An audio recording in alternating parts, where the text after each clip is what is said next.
you found the one, you should never give her up. I think it's the way life changes when in love, yeah. I surround my soul with the positive. Pagi, Bu. Bagaimana kabar kalian hari ini? Baik. Akan memberikan penjelasan mengenai rantai makanan dan juga jaring-jaring makanan.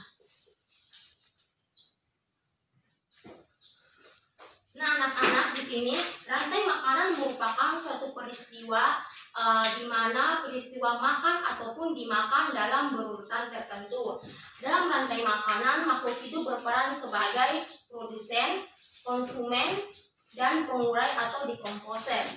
Nah, anak-anak, di sini Ibu akan menjelaskan apa itu produsen, konsumen, dan pengurai atau dekomposer.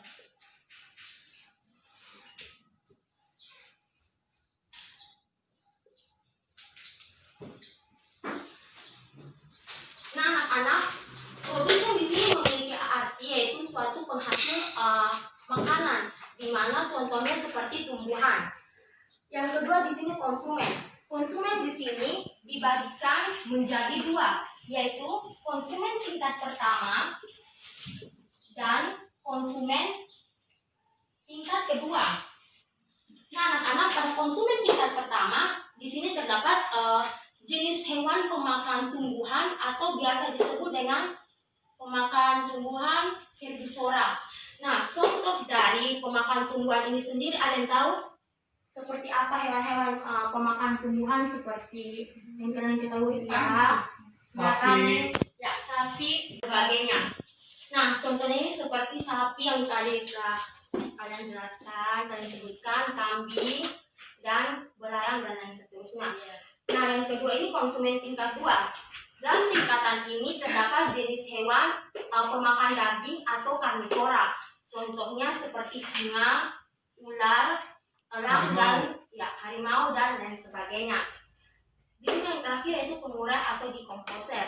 Nah, pengurai atau dekomposer di sini ditempati oleh hewan yang memakan segala atau biasa kita sebut adalah hewan omnivora. Nah, hewan ini bisa memakan apapun, bisa memakan daging ataupun bisa memakan tumbuhan. Contohnya seperti belatung, bakteri, dan lain sebagainya. Nah, anak-anak, di sini Ibu mempunyai sebuah media pembelajaran mengenai rantai makanan yang telah Ibu jelaskan sebelumnya. Nah, anak-anak semuanya bisa lihat? Bisa.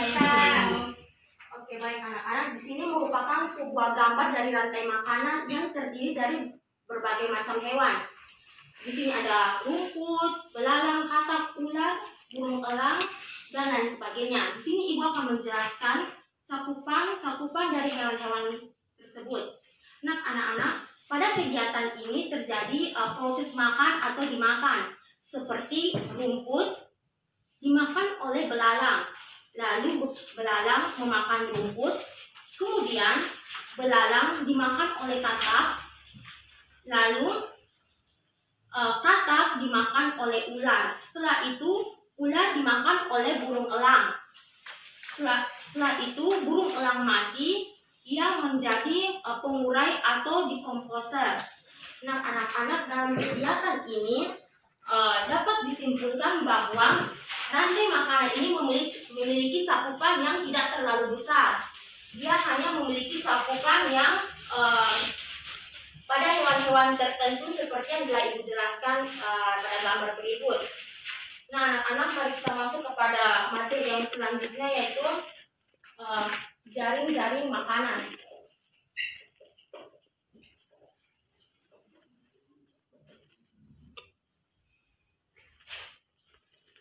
Nah, anak-anak, jaring-jaring makanan dan juga rantai makanan tidak memiliki perbedaan yang jauh. Mereka memiliki persamaan yaitu sama-sama memiliki kebiasaan dimakan ataupun memakan. Nah, jaring-jaring makanan di sini merupakan rantai makanan yang saling berhubungan antara satu dengan yang lain. Contohnya, Ibu mempunyai sebuah gambar keluar dari jaring-jaring makanan. Semua bisa lihat? Bisa. Oke, baik. Gambar yang Ibu tunjukkan ini memiliki cakupan yang lebih besar daripada gambar yang Ibu perlihatkan tadi sebelumnya. Pada jaring-jaring makanan cakupannya lebih besar atau lebih luas daripada rantai makanan. Di sini terdapat proses dimakan atau memakan hewan lebih dari satu. Nah, di sini ada rumput sebagai produsen. Di sini ada rumput sebagai produsen. Nah, rumput ini bisa dimakan oleh tikus, belalang, dan juga ular. Di sini juga ada daun yang bisa dimakan oleh ular dan belalang. Jadi di sini konsumennya itu bisa berulang-ulang atau lebih dari satu hewan. Nah, ayam di sini juga ada hewan ayam. Ayam di sini maupun katak, begitu pula dengan belalang. Setelah memakan rumput, maka mereka akan mengalami proses dimakan oleh katak dan juga ayam. Kemudian ada tikus yang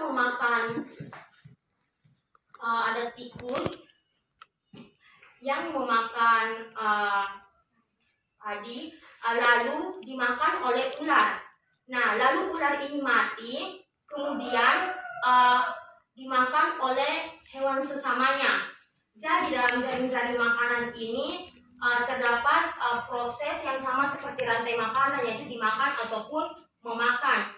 Jadi memiliki sifat saling berhubungan satu dengan yang lain, tetapi bentuknya atau cakupannya lebih besar daripada rantai makanan yang diperlihatkan sebelumnya. Nah, anak-anak, sebelum kita lanjut pada materi selanjutnya, Ibu akan membagikan kalian lembar kerja untuk kalian kerjakan secara mandiri.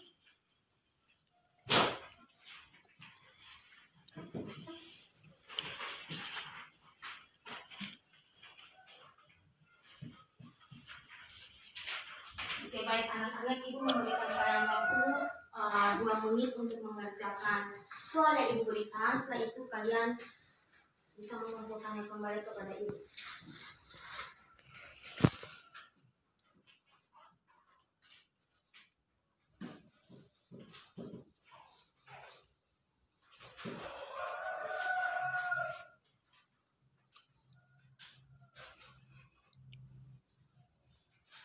Sudah selesai dikerjakan?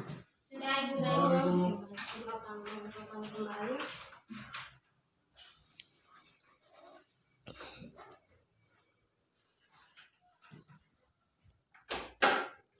Oke, baik. Kita akan masuk kepada materi selanjutnya.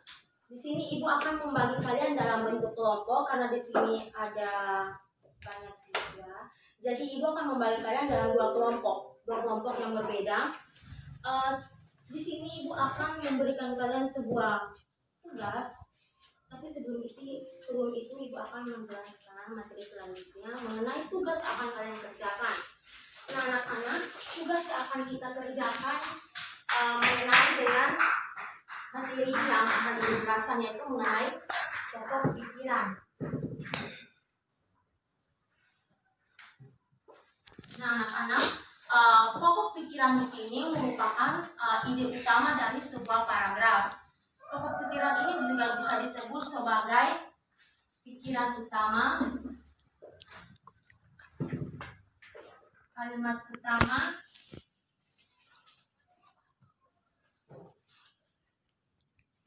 dalam setiap paragraf yang ada. Nah, setiap paragraf memiliki satu pikiran pokok yang merupakan inti dari pembicaraan yang ada pada paragraf tersebut. Nah, pikiran pokok dalam suatu paragraf biasanya berada pada awal kalimat, kalimat tengah, dan juga kalimat akhir. Nah, kalimat-kalimat yang telah Ibu sampaikan ini disebut sebagai kalimat penjelas ataupun kalimat uraian dari suatu pikiran pokok atau pokok pikiran. Nah, anak, sebuah pikiran pokok, ada berbagai macam cara.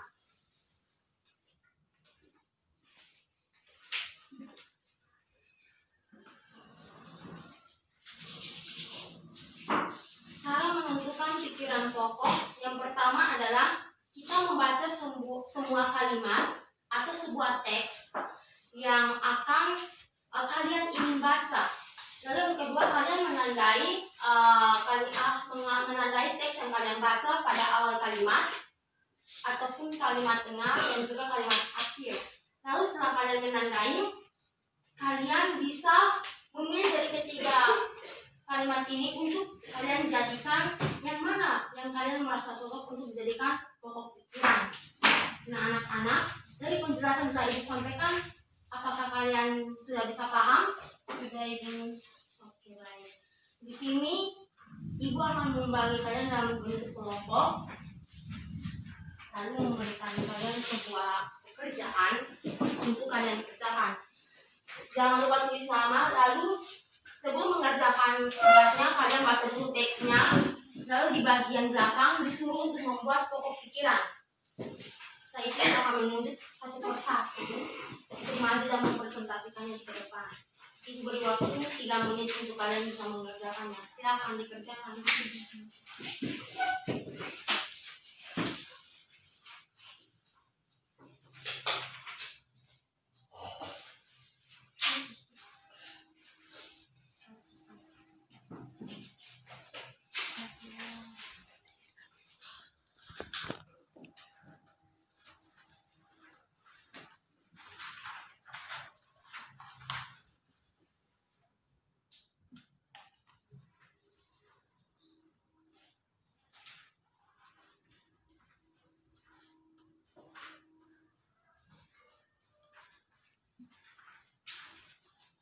Sudah selesai? Sudah, Ibu. Oke,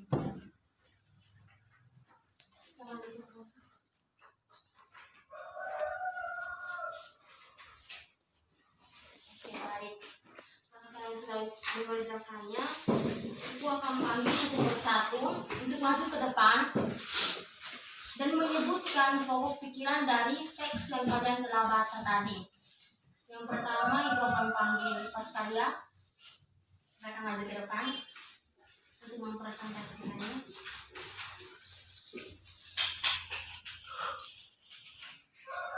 Silakan.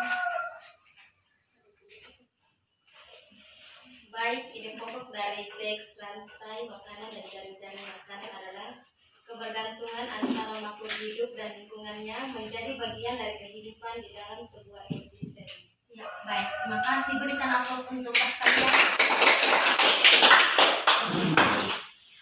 Dari apa yang telah Pascalia sampaikan, itu menandakan bahwa ia bisa membuat sebuah pikiran pokok dari teks bacaan yang telah dibaca tadi. Itu menandakan bahwa kalian bisa mengerti, bisa paham. Baik, di sini Ibu akan mempertegas kembali. Pada pembelajaran kita pada pagi hari ini, kita belajar mengenai rantai makanannya, di mana dalam rantai makanan ini terdapat 3 bagian yang saling berkaitan, yaitu produsen, konsumen, yang dibagi dalam konsumen 1 dan 2, lalu yang terakhir pengurang atau dekomposer. Lalu yang kedua terdapat jaring-jaring makanan.